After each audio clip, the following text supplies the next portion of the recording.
interna conjuntamente con nuestros amigos de la Sociedad de Hematología. De los 240.000 contagiados hasta este momento en el Perú, 35.000 de ellos son personas mayores de 60 años. De los 7.000 fallecidos oficialmente, 5.000 de ellos son adultos mayores. Pero si lo vemos extraoficialmente, esta cifra de fallecidos probablemente se eleva realmente a 15.000 fallecidos. Esto quiere decir que más de 10.000, entre 10.000 y 15.000 familias en el Perú han perdido a padres, abuelos o a personas cercanas. Analicemos qué es lo que está pasando aquí. Durante el envejecimiento natural hay una serie de cambios anatómicos y funcionales que se van desarrollando en el tiempo y que básicamente van a producir lo que nosotros llamamos una disminución de la capacidad funcional y de respuesta a todo tipo de estrés. Una forma sencilla de verlo sería el que hemos perdido los ahorros y que cuando los necesitamos no los tenemos. Hay una serie de aspectos multidimensionales del proceso de envejecimiento natural. Hay aspectos biológicos donde, como ustedes saben, hay un estrés oxidativo. Hay una inflamación de bajo grado que llamamos el inflammaging, y que tanto así que ha llevado a alguna gente a postular que el envejecimiento es una enfermedad y no un proceso natural.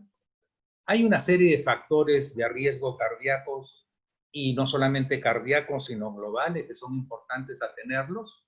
Los hábitos, la presencia de comorbilidades, las alteraciones psicológicas, la estructura social que tengan, los recursos económicos, los culturales.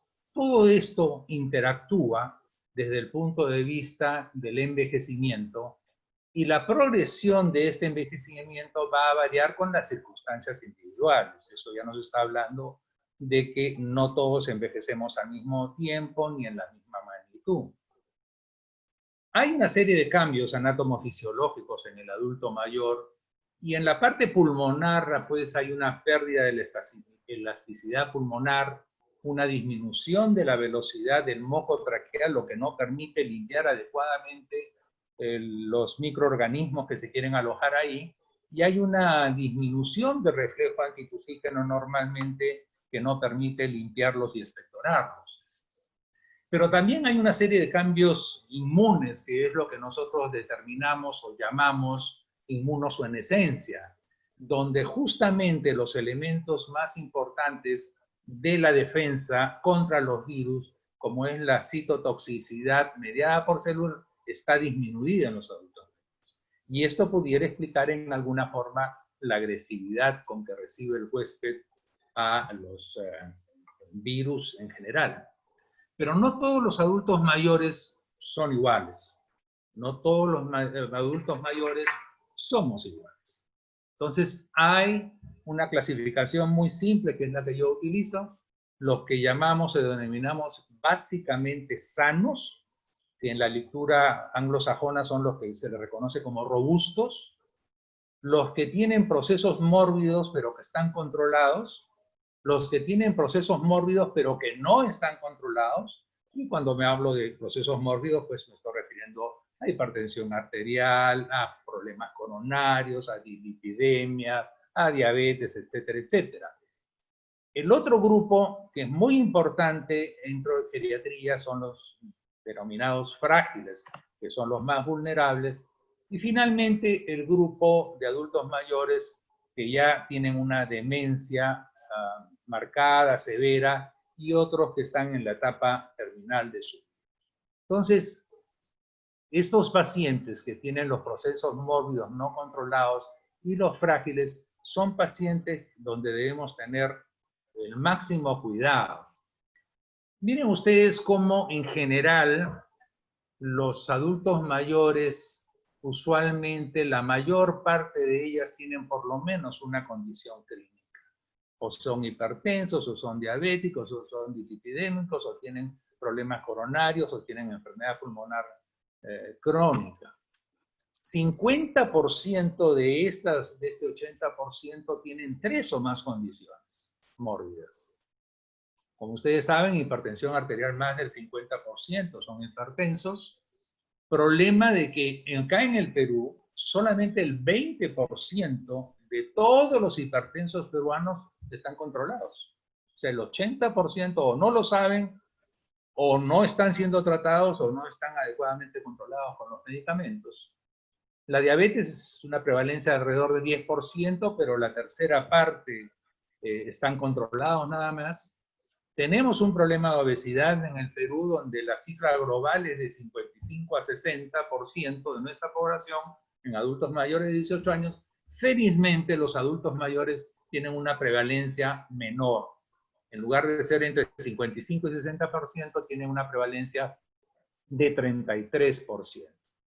Enfermedad vascular coronaria es muy frecuente y en las autopsias se encuentra entre 50 y 80% de lesiones vasculares coronarias. Y de ahí que se puede explicar la alta prevalencia de infartos, aún en pacientes que no han sido detectados porque no han presentado síntomas. Y también tenemos los problemas de insuficiencia cardíaca, de enfermedad cerebrovascular, de cáncer. Y ojo, 40% de ellos tienen una discapacidad. O sea, en general tienen problemas para realizar las actividades de la vida diaria. Veamos algunos aspectos sociales en el Perú, porque ese es un aspecto que los médicos no podemos dejar de lado, la parte social, porque es muy importante cuando hay una epidemia como la que tenemos ahora. La expectativa de vida en el Perú es alrededor de 76 años.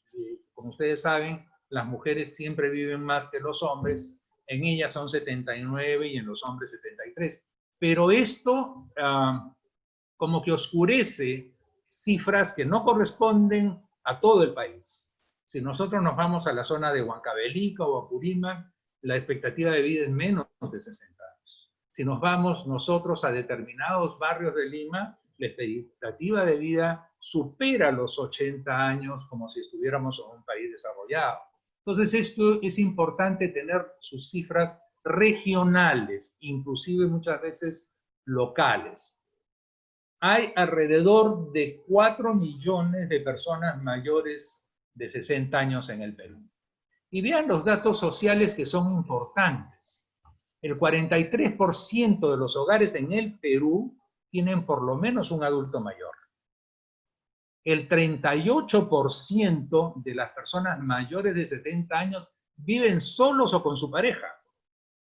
Entonces aquí lo social es muy importante cuando vemos que cómo le prohibimos a los adultos mayores salir a comprar los alimentos o poder trabajar en algo para que puedan ganarse el día a día y el alimento. Cerca del 30% de los hogares en el Perú dependen de un adulto mayor, o sea, depende del trabajo, depende del ingreso de un adulto mayor. Una cifra realmente elevada. Y en cerca del 30% también tienen un problema de déficit calórico, cerca del 80% tienen algún problema de salud. En el Perú 45% tiene algún tipo de discapacidad. Y ojo, estas no son cifras inventadas, estas no son cifras de otros países. Esta es una cifra oficial de nuestro país que está en base al Instituto Nacional de Estadística y a la encuesta nacional de hogares al 2019. Son cifras actualizadas. Entonces, cuando uno se va a enfrentar a una pandemia o a una epidemia, en este caso a nivel nacional, tiene que entender que si la población mayor es la que se afecta con su mortalidad, cosa que ya hemos venido sabiendo desde que se inició la epidemia en China y después los europeos nos dijeron lo mismo, nosotros no hemos evaluado estas cifras que la tenemos a la mano, sino para qué existen. Si nosotros viéramos estas cifras y las analizáramos, hubiéramos tomado un montón de situaciones a poder controlar. ¿Qué pasa con el COVID en los adultos mayores en general? En general, la mayor cantidad de gente que se muere en todo el mundo son adultos mayores. Y esto ya lo sabemos. Y principalmente los adultos mayores que se mueren son aquellos que están en las residencias geriátricas, sobre todo en los países europeos, donde gran cantidad de la población adulta mayor permanece ahí. Acá en el Perú, los infectados se calculan en 15% oficialmente, los fallecidos, como les dije, alrededor del 70%. Pero vean ustedes, la letalidad que nosotros tenemos en el Perú es entre 2.7, 2.8, porque esto varía. Sin embargo, la letalidad en gente menor de 60 años es 1.35. Pero la letalidad en personas mayores de 60 años se eleva a 12.4%. O sea, 7 veces más la tasa de la letalidad si una persona tiene más de 60 años versus aquellos que no tienen esa. Entonces, vean ustedes cómo no cuidar a esta población en especial. ¿Qué podemos decir del coronavirus, el SARS-CoV-2 y del COVID? Como ustedes saben, la familia, el virus y la enfermedad. Este es un virus relativamente nuevo que lo conocemos ahora, a pesar de ser nuevo estructuralmente, pero no conocemos su comportamiento. Sabemos que es agresivo, sabemos que es altamente contagiante y sabemos que es impredecible. Y esto yo lo traduciría en una frase muy simple. Nunca hemos visto algo como esto. Yo tengo 45 años de médico y jamás en mi vida he tenido una experiencia de este tipo realmente. La otra cosa importante a tener en cuenta es que esta es una enfermedad sistémica, con predominio respiratorio, la cual difiere de paciente a paciente y con dos fases clínicas claramente diferentes. La fase leve a moderada y la fase moderada a severa o grave. Y son obviamente interrelacionados pues con una serie de factores. ¿Y qué se produce aquí? Se produce un gran proceso inflamatorio con edema y daño alveolar difuso, con un engrosamiento septal y formación hialina pulmonar, con fibrosis, con lesiones endoteliales que explican mucho, digamos, la gran magnitud global en la persona, con fenómenos trombóticos tanto micro como macro de tipo arterial y venosos, además de microhemorragias que muchas veces son interpretadas como una coagulación intravascular in situ y en algunos casos como difusa. Esto produce una gran difusión orgánica, o sea que tenemos que estar preparados para una enfermedad sistémica, no una enfermedad pulmonar, sino una enfermedad sistémica donde el predominio es pulmonar, pero la enfermedad es sistémica. Y también sabemos que hay una serie de factores de riesgo. Una es la edad avanzada, pero hay que diferenciar a las personas. Es diferente que veamos personas entre 60 y 70, entre 70 y 80, y de 80 a 90 o más. Y no solamente eso, sino que es importante que nosotros podamos diferenciarlos a ellos si son frágiles, si no son frágiles, si son robustos, etcétera, etcétera. Esto también tiene como característica, como hemos mencionado, la elevada morbimortalidad que presenta y donde produce fragilidad además y discapacidad. Las personas que se recuperen después de la enfermedad van a tener mucha fragilidad y mucha discapacidad, que va a ser todo un reto social sanitario para poder solucionar. Y el gran problema que tenemos es que no tenemos tratamientos comprobados para ninguna de las etapas. No lo tenemos. Simplemente lo que tenemos es lo que hay en el mercado y que tenemos que estar tratando de ver si alguno de ellos funciona. De ahí la gran importancia que tiene el hecho de que hagamos nosotros las evaluaciones clínicas bajo trabajo de investigación. No solamente esperar el comportamiento de las investigaciones fuera de nuestro país, sino también las que podamos hacer. Las vacunas están en fase experimental. Yo creo que esa esperanza de que nosotros tengamos la vacuna el próximo año acá en el Perú, me parece que no va a ser así, lamentablemente.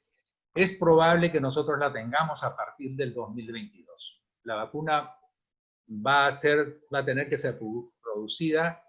Somos nosotros más de 6.000 millones de habitantes y ustedes saben que aquellos países con mayor poder económico son los que van a tener las vacunas más rápidamente que nosotros los países subdesarrollados o en vía de desarrollo, como quieran llamar.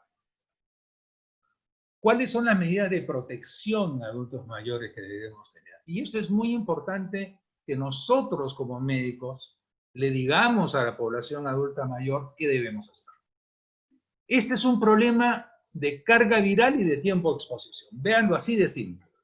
Cuanto mayor carga viral exista y mayor tiempo de exposición exista frente a esta carga viral, mayor posibilidad de que uno pueda contagiarse. Por lo tanto, uno lo que debe hacer es evitar la exposición al virus, o disminuyendo la carga viral o disminuyendo el tiempo de exposición. Si podemos hacer ambas cosas, muchísimo mejor. Entonces, aquí viene lo del distanciamiento físico, que es aconsejable 2 metros. Yo nunca he estado de acuerdo con que sea 1 metro. En realidad hay algunas pruebas que demuestran que el virus llega hasta el 1,5 metros. Y la gente tiene su propio metro. Usted lo ve en las colas. Su metro es 50 centímetros. Entonces, es aconsejable, preferible los 2 metros, porque si llega el virus a la persona, de una persona contagiada a una no contagiada, la carga viral va a ser mucho menor. Por lo tanto, hay menor posibilidad de contagiarse. El distanciamiento físico no significa distanciamiento comunicacional. Por eso es que a mí me gusta emplear más la palabra distanciamiento físico que el distanciamiento social, porque eso implica que muchas veces se le deja a las personas mayores en forma solitaria. Hay que evitar el concurrir a clínicas y hospitales porque ahí son fuente de contagio, lamentablemente, sobre todo en este momento. Y ahí es donde debemos desarrollar más nosotros las teleconsultas.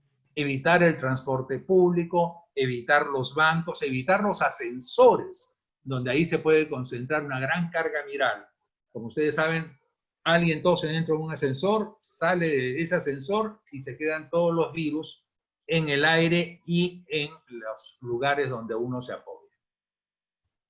El uso adecuado de las mascarillas es importantísimo, lo hemos dicho desde un primer momento. Hay mucha gente que inicialmente fue escéptica y que aconsejaba que no había ningún problema, pero no. El uso adecuado de las mascarillas está comprobado que es un factor de protección. Tenemos que tener una protección ambiental, o sea, las habitaciones deben estar aireadas y siempre limpias. Acuérdense de la carga viral. Cuanto más fluya el aire dentro de una habitación, menos carga viral va a haber en esa habitación.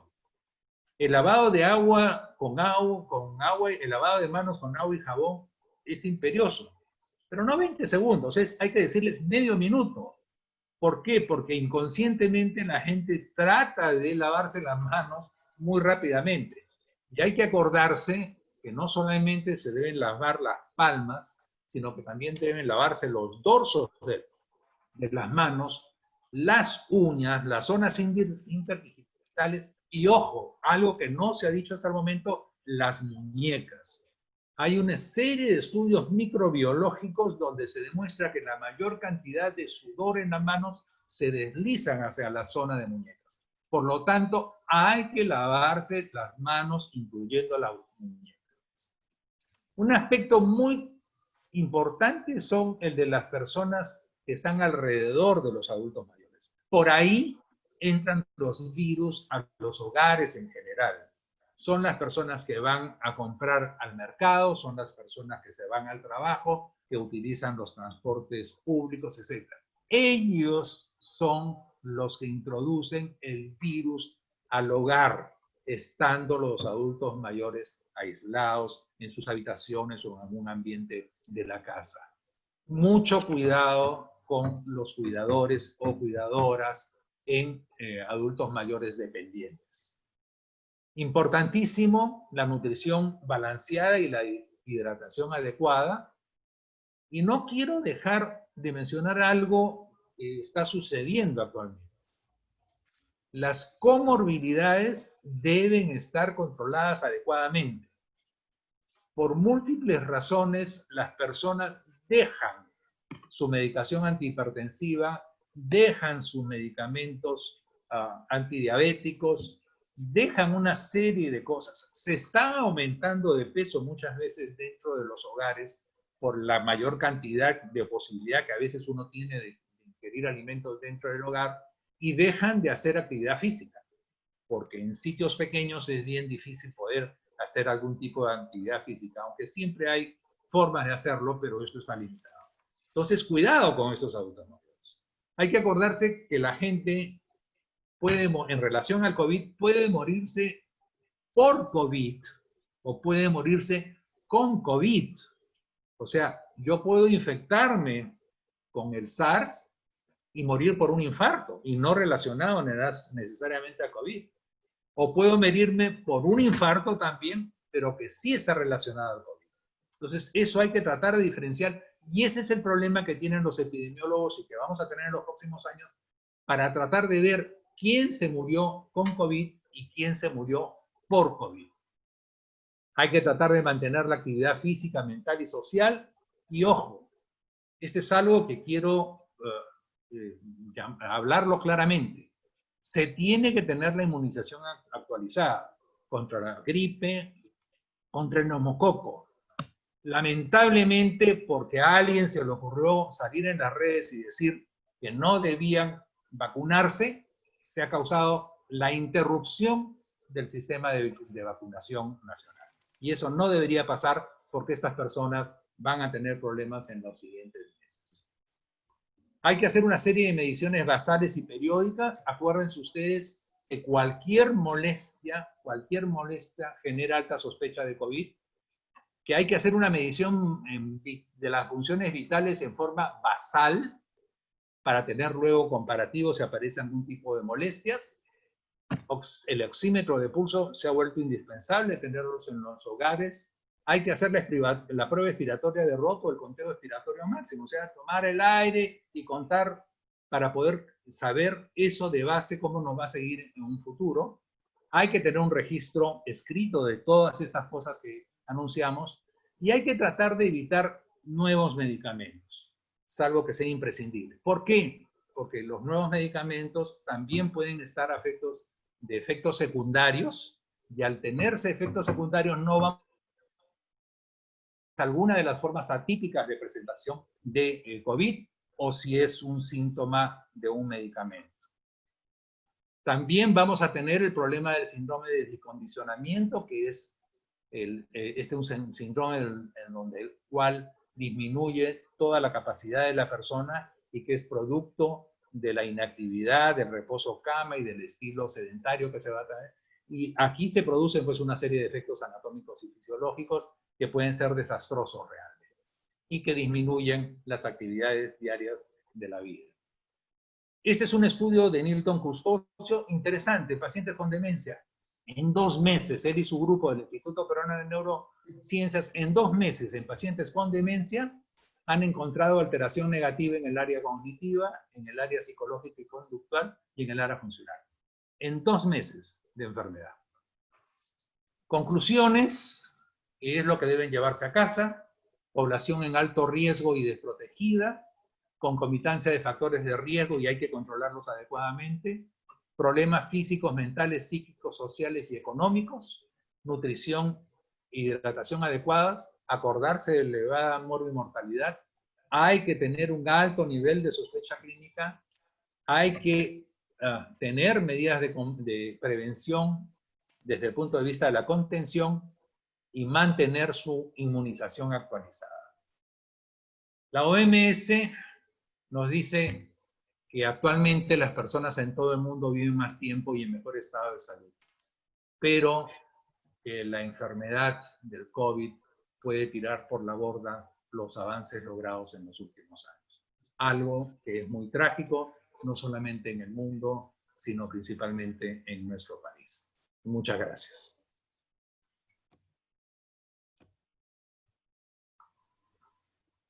Muy bien. Muchas gracias, doctor Penny.